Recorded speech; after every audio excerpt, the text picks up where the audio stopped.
नमस्कार दोस्तों अमेरिका, चीन, भारत और नेपाल दुनिया की तीन सबसे बड़ी महाशक्तियां और हिमालय की गोद में बसा एक छोटा सा देश। आज से कुछ समय पहले तक किसी ने सपने में भी नहीं सोचा था कि दुनिया का सबसे शांत इलाका अचानक से ग्लोबल सुपर पावर्स के बीच खींचतान का सबसे बड़ा अखाड़ा बन जाएगा। वॉशिंगटन से लेकर के बीजिंग तक और बीजिंग से लेकर नई दिल्ली तक की रडार पर इस वक्त सिर्फ और सिर्फ काठमांडू है। अमेरिकी सरकार के सबसे बड़े कूटनीतिक धुरंधर एक के बाद एक नेपाल की फ्लाइट पकड़ रहे हैं।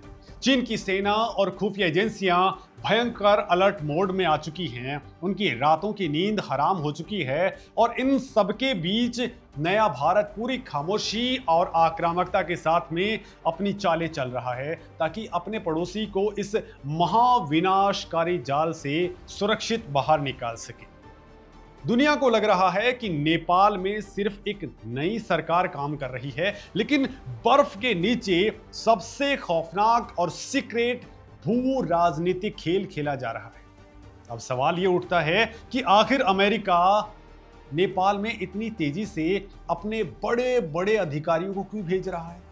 क्या नेपाल अब अमेरिका और चीन के बीच में एक सीक्रेट बैटलफील्ड बनता जा रहा है? और कैसे भारत लगातार नेपाल से संपर्क कर उसे चीन और अमेरिका के इस चक्रव्यूह से बचा रहा है? दोस्तों, नेपाल में हाल ही में जो राजनीतिक बदलाव हुए हैं उसने पूरी दुनिया का ध्यान खींचा है। विशेष तौर पर जब से नेपाल में जैन जी क्रांति के बाद युवा और तेज तर्रार नेता बालेंद्र शाह ने सत्ता की बागडोर संभाली है, तब से अमेरिका की सक्रियता नेपाल में 100 गुना ज्यादा बढ़ चुकी है। डोनाल्ड ट्रंप प्रशासन के कई बड़े पदाधिकारी लगातार नेपाल की धरती पर उतर रहे हैं। सोचिए दोस्तों, जिस देश में अमेरिका का कोई बड़ा अधिकारी सालों तक झांकता भी नहीं था, वहां अचानक से अमेरिकी विदेश मंत्रालय के दिग्गज लाइन लगा करके क्यों खड़े हैं?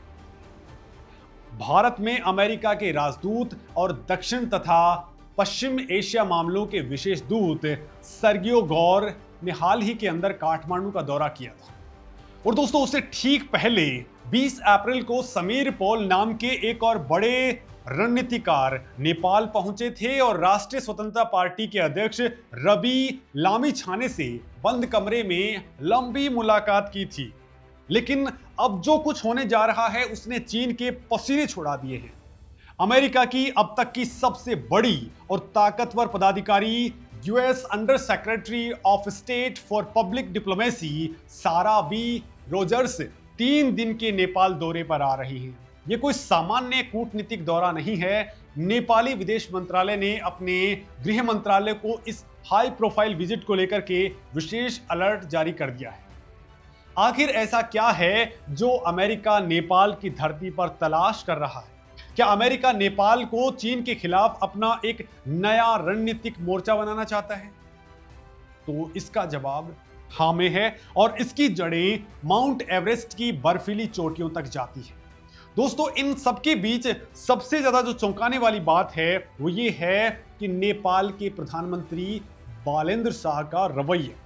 जब समीर पॉल और सर्गियो गौर जैसे कद्दावर अमेरिकी अधिकारी नेपाल पहुंचे तो बालेंद्र शाह ने उनसे मिलने से साफ इनकार कर दिया था।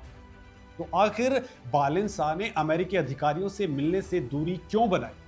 इसके पीछे एक बड़ी रणनीतिक सोच है। बालेंद्र शाह जानते हैं कि अगर उन्होंने अमेरिका को ज्यादा भाव दिया तो चीन बौखला जाएगा और नेपाल इन दोनों देशों की लड़ाई में पिस जाएगा।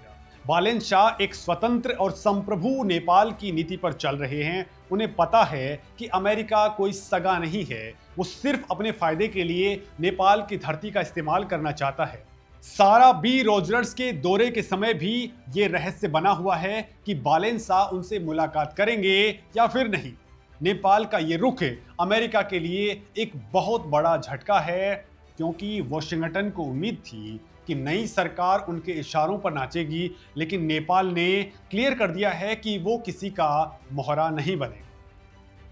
अब दोस्तों, यहां बात करते हैं उस असली खेल की जिसे सुनकर आपके होश उड़ सकते हैं।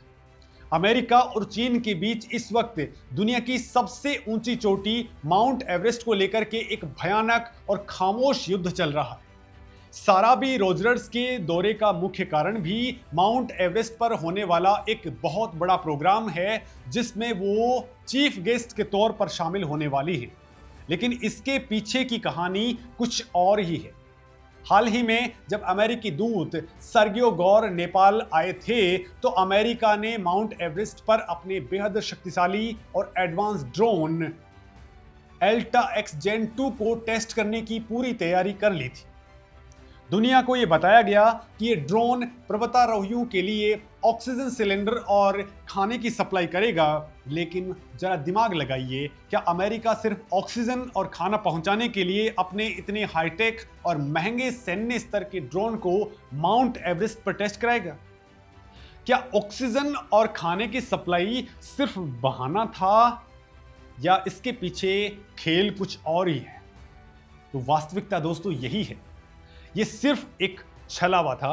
अमेरिका असल में एवरेस्ट की ऊंचाई का फायदा उठा करके चीन की सीमा और तिब्बत के अंदरूनी इलाकों की निगरानी करना चाहता है। क्या माउंट एवरेस्ट अब दुनिया की सबसे ऊंची जासूसी चौकी बनने जा रहा है? अगर अमेरिका का ड्रोन एवरेस्ट पर उड़ जाता है, तो वो तिब्बत के चप्पे चप्पे की हाई रेजोल्यूशन तस्वीरें वॉशिंगटन भेज सकता है। इससे चीन की पूरी सुरक्षा व्यवस्था खतरे में पड़ सकती है। दोस्तों, चीन इस अमेरिकी साजिश को बहुत अच्छे तरीके से जान रहा था। चीन की पीपुल्स लिबरेशन आर्मी यानी पीएलए और खुफिया एजेंसियां भयंकर अलर्ट मोड में आ गई।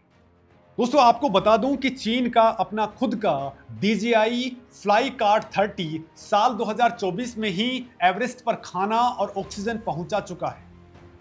जब चीन को पता चला कि अमेरिका अपना एल्टा एक्स जेन 2 ड्रोन एवरेस्ट पर उड़ाने वाला है, तो उसने नेपाल पर भयंकर दबाव बनाना शुरू कर दिया। नतीजा यह हुआ कि ऐन मौके पर नेपाल के गृह मंत्रालय ने एक आंतरिक मेमो जारी करके इस अमेरिकी ड्रोन की उड़ान पर रोक लगा दी। और दोस्तों, इसके लिए उन्होंने बहाना दिया सुरक्षा संवेदनशीलता और ड्रोन उड़ाने की प्रक्रिया।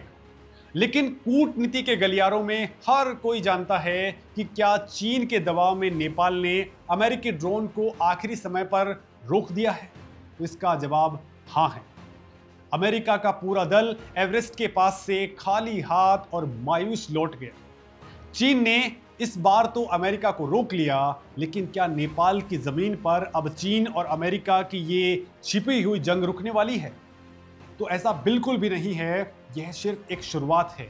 आखिर चीन नेपाल में अमेरिकी एक्टिविटी से इतना घबराया हुआ क्यों है? इसके पीछे की सबसे बड़ी वजह है तिब्बत। दोस्तों, नेपाल में बड़ी संख्या में तिब्बती शरणार्थी रहते हैं। दलाई लामा को लेकर के चीन और अमेरिका के बीच दशकों से विवाद चल रहा है। चीन को इस बात का गहरा खौफ है कि अमेरिका इन तिब्बती शरणार्थियों का इस्तेमाल चीन के खिलाफ कर सकता है। क्या तिब्बती शरणार्थियों के जरिए चीन के अंदर घुसने की तैयारी हो रही है? तो बीजिंग को शक है कि अमेरिकी खुफिया एजेंसी CIA नेपाल में बैठे तिब्बतियों के जरिए तिब्बत में अस्थिरता और बगावत फैलाने की बहुत बड़ी साजिश रच रहा है। चीन ने सीधे शब्दों में नेपाल को चेतावनी दे डाली है कि वो अपनी धरती पर तिब्बती शरणार्थियों को और उनकी गतिविधियों को बिल्कुल भी बर्दाश्त नहीं करे। दोस्तों, अगर नेपाल में अमेरिका की पकड़ मजबूत हुई, तो चीन तिब्बत के अंदर और भी ज्यादा आक्रामक हो सकता है, जिसका सीधा असर पूरे हिमालयन रीजन की शांति पर पड़ेगा। चीन किसी भी हालत में नेपाल को अमेरिका का जासूसी अड्डा नहीं बनने देना चाहता है। अमेरिका को रोकने के लिए चीन सिर्फ धमकियों का सहारा नहीं ले रहा है, बल्कि वो नेपाल को अपने कर्ज के जाल यानी कि डेप्थ ट्रैप के अंदर भी पूरी तरह से फंसाने की कोशिश कर रहा है। चीन नेपाल पर लगातार दबाव बना रहा है कि वो बेल्ट एंड रोड इनिशिएटिव यानी BRI प्रोजेक्ट को तुरंत लागू करे। चीन की एक बहुत बड़ी और खतरनाक योजना है नेपाल के अंदर तक अपनी ट्रेन लाइन बिछाना। लेकिन दोस्तों, आखिर चीन नेपाल तक ट्रेन पहुंचा करके क्या भारत को घेरने की कोशिश कर रहा है? तो इसका जवाब भी क्लियर है। अगर चीन की ट्रेन काठमांडू या लुम्बिनी तक पहुंचती है, तो इसका सीधा मतलब है चीनी सेना और उनके हथियार भारत की सीमा यानी कि बिहार और उत्तर प्रदेश से चंद किलोमीटर की दूरी तक होगी। ये भारत की राष्ट्रीय सुरक्षा के लिए एक बहुत बड़ा थ्रेट है। क्या नेपाल धीरे धीरे चीन के कर्ज और दबाव के जाल में फंसा जा रहा है? तो चीन वहां पर भारी निवेश कर रहा है, एयरपोर्ट बना रहा है, सड़कें बना रहा है, लेकिन इन सब के पीछे उसका असली मकसद नेपाल को अपना एक रणनीतिक उपनिवेश बनाना है और भारत को घेरना है। और दोस्तों, अब बात करते हैं भारत की। तो भारत जो न किसी से डरता है और ना किसी के दबाव में आता है। जब नेपाल में चीन और अमेरिका अपनी अपनी बिसात बिछा रहे थे, तो क्या भारत खामोश बैठ सकता था? तो इसका जवाब बिल्कुल है नहीं। भारत की खुफिया एजेंसियां और रणनीतिकार हर एक पल की खबर ले रहे हैं। भारत को अच्छी तरीके से पता है कि नेपाल एक बफर स्टेट है और अगर वहां पर चीन या अमेरिका में से कोई भी हावी हुआ तो ये सीधे तौर पर भारत के लिए खतरा साबित हो सकता है। ऐसे में भारत ने अपनी कूटनीति का सबसे आक्रामक रुख अख्तियार कर लिया है। भारत सीधे तौर पर बालेन शाह और नेपाल के टॉप लीडरशिप के संपर्क में है।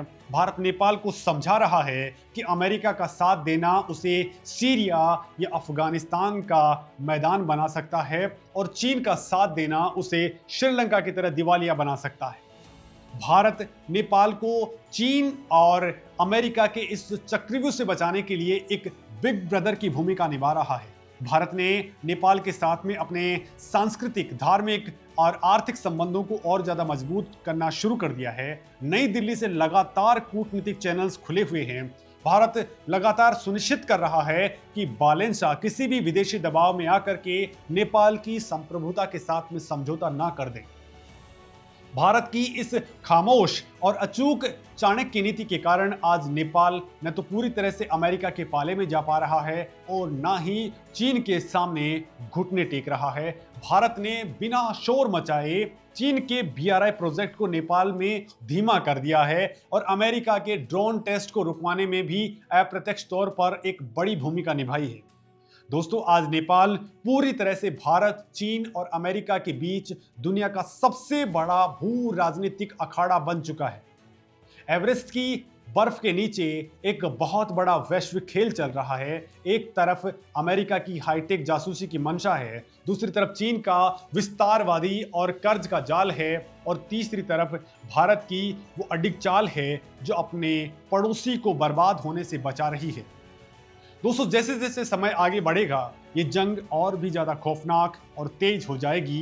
दोस्तों, अमेरिका किसी भी तरीके से हार मानने वाला नहीं है और चीन किसी भी हाल में अपनी चौखट पर अमेरिका को बर्दाश्त नहीं करेगा। ऐसे में भारत को और भी ज्यादा सतर्क रहने की जरूरत है। दोस्तों, आपको क्या लगता है कि नेपाल के प्रधानमंत्री क्या चीन के दबाव में आ जाएंगे या फिर अमेरिका उन पर हावी हो जाएगा? और यहाँ पर भारत को क्या कुछ करना चाहिए? अपनी राय कमेंट में लिख करके जरूर बताएं। भारत को इस मामले में क्या करना चाहिए? धन्यवाद।